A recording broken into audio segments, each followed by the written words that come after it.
So this is very interesting as we speak. We always talk to cricketers and we find their inspiring person or idol. This is very interesting. For the first time on MyySports, we are hearing that Mithali's inspiration was a dance teacher and not any cricketer, which actually says a lot that you can inspire yourself or you can imbibe that inspiration from a person from another field, which is very, very difficult. When you're in a sport, you generally say you're idolizing some cricketer.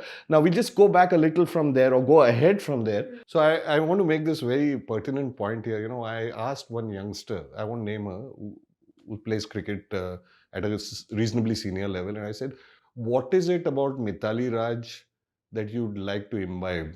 And the answer was work ethic.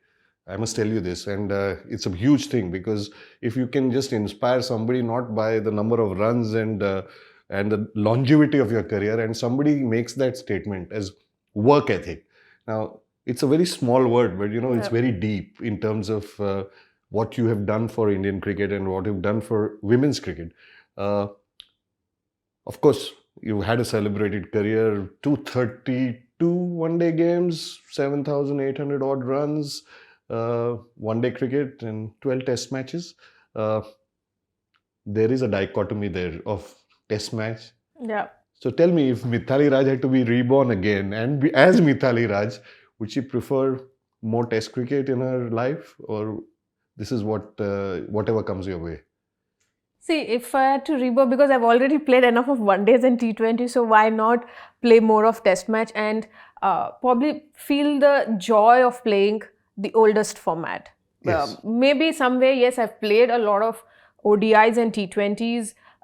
It has its own charm, but because I haven't played much of test, so I can say that I've not really enjoyed the longest format. I really don't know through the experience. It's a very limited experience that I have about the test match. Watching T20 now and the game evolve and women's cricket with the T20 coming in, are you a little wary? Because I've heard a lot of old-time cricketers talk about it. Of course, they've accepted that this is change. Yeah. Are you comfortable with that change in terms of the way we play the game has changed, or women's cricket is changing with T20?